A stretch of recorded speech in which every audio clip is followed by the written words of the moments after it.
Hello friends. क्या ठंड में आपके मनी प्लांट ने बिल्कुल ग्रोथ करना बंद कर दिया है? नई पत्तियां आनी बिल्कुल बंद हो गई हैं और जो पत्तियां हैं वो मुरझाने लगी हैं, मुरझाकर पीली पड़कर गिरने लगी हैं। तो आज के इस वीडियो में मैं आपको पूरी जानकारी देने वाली हूं कि आपकी जो पीली पड़ती हुई मुरझाती हुई पत्तियां हैं आप इनको कैसे आसानी से ठीक कर सकते हैं। इसके साथ ही आज के इस वीडियो में मैं आपके साथ शेयर करूंगी 2 ऐसे फर्टिलाइजर जिनको डालते ही आपका मनी प्लांट फिर से रॉकेट की स्पीड से ग्रोथ करना शुरू कर देगा और फिर से इसमें नई पत्तियां आनी शुरू हो जाएंगी। और एक ऐसा स्प्रे जो बहुत ही आसानी से आप घर में बना सकते हैं और उसके एक स्प्रे मात्र से आपका जो मनी प्लांट है बिल्कुल हीरे और मोती की तरह चमकना शुरू हो जाएगा। फर्टिलाइजर और स्प्रे की जानकारी के अलावा आज के इस वीडियो में आखिर में मैं आपके एक कमेंट का आंसर भी देने वाली हूं जो कि मनी प्लांट से ही जुड़ा हुआ है। तो चलिए वीडियो को स्टार्ट करते हैं। सबसे पहली चीज, अगर आपके मनी प्लांट की पत्तियां जो हैं वो मुरझाने लगी हैं तो आप पानी का विशेष रूप से ध्यान रखें। पानी हमेशा चेक करके ही डालें और इसकी पत्तियां अगर पीली पड़ के गिरने लगी हैं तो भी आप ध्यान दें, पानी बहुत ज़्यादा ना डालें। जब इसकी ऊपर की मिट्टी आपको सूखी हुई दिखाई दे तभी आप मनी प्लांट में पानी दें, खास तौर पे अगर आपने अपना मनी प्लांट घर के अंदर लगाया हुआ है। दूसरी चीज़, अगर आपके घर में एक ऐसी जगह है जहाँ पर दिन की रोशनी आ रही है तो मनी प्लांट को आप कुछ दिनों तक के लिए वहाँ पर शिफ्ट कर दीजिए ताकि इसको हल्की हल्की सी रोशनी बाहर की मिलती रहे। तभी आपका मनी प्लांट लंबे टाइम तक स्वस्थ बना रहेगा। फ्रेंड्स, अब आ जाते हैं हम असल मुद्दे पर जो कि है हमारा फर्टिलाइजर, हमारा खाद। तो आपको अपने मनी प्लांट में कौन सी खाद इस समय देनी है जिससे कि इसकी पीली और मुरझाती हुई पत्तियां फिर से हरी भरी हो जाए। आपके पास किसी भी वैरायटी का मनी प्लांट है, चाहे वो डार्क हरी पत्तियों वाला जेड प्लांट है या पीली पत्तियों वाला नियोन मनी प्लांट है। नियोन मनी प्लांट जिसे हम गोल्डन पोथोस भी कहते हैं।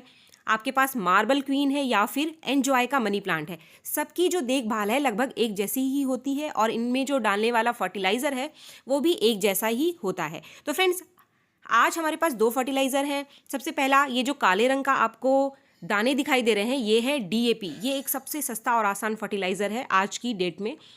इसका इस्तेमाल आप आउटडोर प्लांट में भी कर सकते हैं और इंडोर प्लांट में भी कर सकते हैं।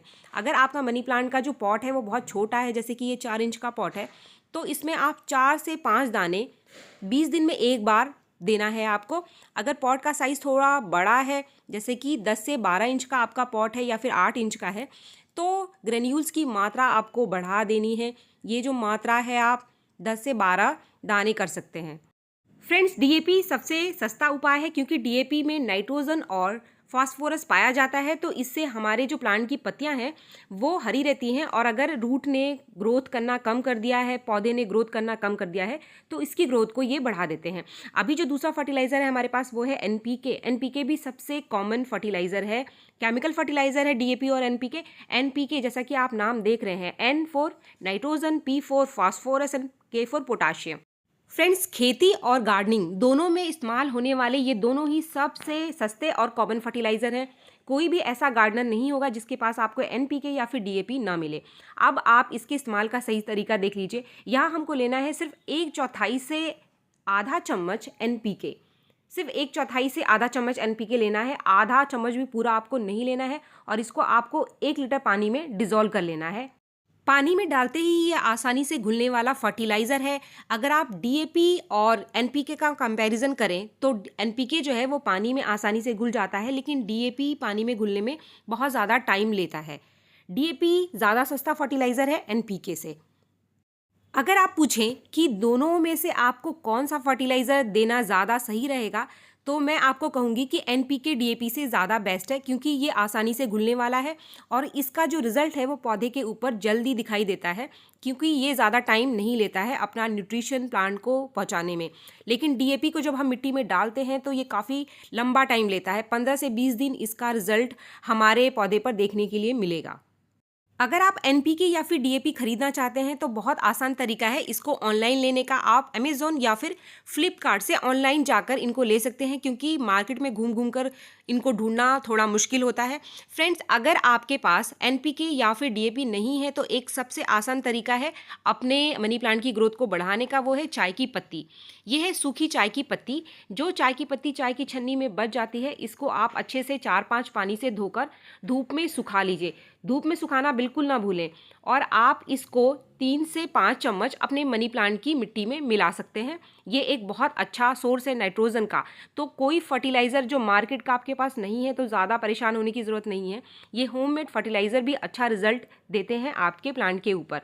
कुछ लोग मुझसे पूछते हैं कि क्या फ्रेश टी का इस्तेमाल हम कर सकते हैं? तो बिल्कुल आप फ्रेश टी का इस्तेमाल भी कर सकते हैं। मैंने अपने पिछले वीडियो में फ्रेश टी का इस्तेमाल ही बताया था। लेकिन फ्रेश टी में और ये जो चाय की पत्ती है, इसमें आपको सिर्फ इस बात का अंतर रखना है कि इसकी मात्रा आप ज़्यादा ले सकते हैं, 3 से 5 चम्मच 10 दिन में एक बार या फिर 15 दिन में एक बार। लेकिन अगर आप फ्रेश टी का इस्तेमाल करते हैं तो 1 चम्मच से ज़्यादा आपको नहीं लेना है। 1 चम्मच फ्रेश टी का इस्तेमाल आप 20 से 25 दिन में एक बार करें। तो फ्रेंड्स, ये एनपीके जो हमने घोल लिया था, इसको डालकर भी मैं आपको अपने प्लांट में दिखा देती हूँ। क्योंकि ये मेरे जो पौधे हैं वो कुछ छोटे हैं और कुछ बड़े हैं, और आजकल ठंड है तो पानी जो है वो अच्छे से एब्जॉर्ब नहीं हो रहा है, कम पानी पी रहा है पौधा। तो ये जो हमने फर्टिलाइज़र बनाया है वो काफ़ी सारे पौधों में काम आ जाएगा। लेकिन अगर गर्मियाँ होती तो ये फर्टिलाइज़र एक ही पौधे में काफ़ी था। इस लिक्विड एनपीके फर्टिलाइज़र को आप 15 दिन में एक बार अपने सभी मनी प्लांट पौधे में दे सकते हैं। तो फ्रेंड्स, चलिए अब बात करते हैं स्प्रे की, कि वो कौन सा स्प्रे है, उसको कैसे बनाना है, और जिसके एकमात्र स्प्रे से ही आपके मनी प्लांट की जो पत्तियां हैं वो बिल्कुल चमकने लग जाएंगी और पड़ोसी भी पूछने लग जाएंगे कि आपने इसमें क्या डाला। इस स्प्रे को बनाने के लिए आपको चाहिए 1 लीटर पानी। पानी आपको हल्का गुनगुना लेना है, क्योंकि जितनी भी चीज़ें हम इसमें घोलेंगे वो गुनगुना रखने से आसानी से इसके अंदर घुल जाएगा। आजकल ठंडियाँ हैं तो पानी काफ़ी ठंडा है। अगर आप ठंडा पानी लेंगे तो ये जो इस्तेमाल करने वाली जो चीज़ें हैं वो आसानी से इसके अंदर नहीं घुलेंगी। जो सबसे पहली चीज़ है वो हमें लेना है कोई भी लिक्विड सोप। मैंने यहाँ पे विम बार लिया है, आप कोई भी लिक्विड सोप ले सकते हैं, आप शैम्पू भी ले सकते हैं। सिर्फ 1 बूंद लिक्विड सोप का आपको लेना है। डिटॉल का भी आप 1 बूंद लिक्विड सोप ले सकते हैं, जो भी आपके पास आसानी से आपको अवेलेबल हो जाए आप उसे ले लीजिए। जो दूसरी चीज़ है हमारे पास वो है सरसों का तेल। सरसों के तेल के अलावा आप और भी कोई तेल इस्तेमाल कर सकते हैं, जैसे तिल का तेल या फिर नीम का तेल। अगर गर्मियां हैं तो आप कोकोनट ऑयल का भी इस्तेमाल कर सकते हैं, लेकिन इस समय ठंड है तो ठंड में जो नारियल का तेल है वो जम जाता है, तो आप नारियल का तेल ना लें। इसकी कुछ बूंदें मात्र ही लेनी है हमको, बहुत ज़्यादा नहीं लेना है आपको। आप देख लीजिए क्वांटिटी जितनी मैंने इसमें डाली है। इन दोनों ही चीज़ों को डालकर हम अच्छे से घुमा देंगे और हमें इन्हें अच्छे से मिक्स करके एक अच्छा सा लिक्विड स्प्रे तैयार करना है। फ्रेंड्स, अभी ये लिक्विड तैयार हो गया है तो इसे आप किसी स्प्रे बॉटल में भर लीजिए। स्प्रे बॉटल में भरने के बाद आगे मैं आपको बताने वाली हूँ कि आपको इसका इस्तेमाल कैसे करना है।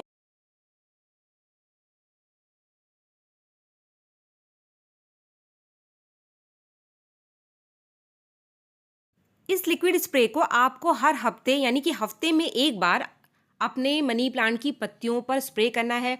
आपके पास और कोई इंडोर प्लांट है जैसे कि स्नेक प्लांट या फिर कोई और पत्ते वाला इंडोर प्लांट, तो आप उन सभी के ऊपर इसका स्प्रे कर सकते हैं और एकमात्र स्प्रे से ही आपकी जो पत्तियां हैं वो चमकनी शुरू हो जाएंगी, चाहे वो किसी भी प्लांट का हो। फ्रेंड्स, ये जो लिक्विड है इसका स्प्रे करने से आपके मनी प्लांट के ऊपर जो धूल है वो एकदम से हट जाती है। साथ ही पौधे को एक न्यूट्रिशन भी मिलता है, क्योंकि हमने इसमें एक सरसों का तेल भी मिलाया है। इसके साथ ही अगर आपके पौधे की पत्तियों के ऊपर कोई धूल नहीं है तो पौधा खुलकर सांस लेता है। फ्रेंड्स, इसके बाद आप कोई कॉटन का कपड़ा ले लीजिए, साफ कपड़ा, और उसके बाद इसको आप अच्छे से क्लीन कर दीजिए, यानी एक एक पत्ती को आपको क्लीन करना है। मेरे पास काफ़ी सारे मनी प्लांट है तो मुझे काफ़ी टाइम लगने वाला है इनको क्लीन करने में। अगर गर्मियां हैं तो इनको क्लीन करने की ज़रूरत नहीं होती है, पानी अपने आप ही सूख जाता है। लेकिन अगर आप चाहते हैं कि पत्तियाँ और ज़्यादा क्लीन दिखाई दे तो आप इसे किसी कपड़े की सहायता से साफ़ कर दीजिए। और इस समय ठंड है तो आप लंबे टाइम तक जो पानी की बूंदें आपके मनी प्लांट की पत्तियों के ऊपर इकट्ठी हो गई हैं उनको इकट्ठा ना होने दे। ये देखिए आप, मैंने काफ़ी सारी पत्तियां क्लीन कर दी है और पहले जो पत्तियां थी अभी ज़्यादा चमकनी शुरू हो गई हैं। तो आपको कुछ नहीं करना है, ये एक आसान सा सॉल्यूशन है, इसको सिर्फ अप्लाई करें आप। इससे आपके प्लांट को न्यूट्रिशन भी मिलेगा और पत्तियां बिल्कुल चमकदार हो जाएंगी, बिल्कुल हीरे की तरह। तो फ्रेंड्स, अब टाइम है आपके एक कमेंट का आंसर देने का। मेरे पास एक कमेंट आया था अभी कुछ दिन पहले ही, how can we maintain colour of golden money plant. ये जो पीले रंग की पत्तियों वाला मनी प्लांट आपको दिखाई दे रहा है इसको हम गोल्डन पोथोस या फिर नियोन मनी प्लांट भी कहते हैं। जब आप इसे नर्सरी से लेकर आते हैं तो इसका जो कलर है वो कुछ पीले रंग का ही होता है, नींबू के कलर का। लेकिन जैसे ही हम इसे अपने घर में लेकर आते हैं तो इसका कलर बदलने लगता है। तो फ्रेंड्स, ये ऐसा इसलिए होता है, ये होता है धूप की वजह से। नर्सरी में प्लांट एक शेड के नीचे रखा होता है, आपने देखा होगा कि नर्सरी वालों के पास एक ग्रीन कलर का शेड होता है जिसमें सारे ही इंडोर प्लांट रखे जाते हैं। तो वहाँ एक मेंटेन टेम्परेचर और धूप उनको मिलती रहती है, लेकिन जैसे ही हम उसे अपने घर में लेकर आते हैं तो पोजीशन के हिसाब से धूप की मात्रा बदल जाती है, टेम्परेचर की मात्रा बदल जाती है, जिसकी वजह से पत्तियों का कलर जो है वो बदलने लगता है। तो अगर आप चाहते हैं कि आपकी नियोन मनी प्लांट की पत्तियों का कलर ना बदले तो इस पौधे को आप ऐसी जगह पे रखें जहाँ पर इसे आपके घर में छनकर धूप आती हुई मिलती रहे। इसके लिए आप अपने गोल्डन मनी प्लांट को किसी खिड़की के सामने रख दीजिए जहाँ से छनकर धूप इसे रेगुलर मिलती रहे, तो इसका कलर कभी नहीं बदलेगा। फ्रेंड्स, वीडियो पसंद आने पर एक लाइक ज़रूर करें, मेरे चैनल को सब्सक्राइब करना भी ना भूलें। मिलते हैं मेरे नेक्स्ट वीडियो में। Thank you.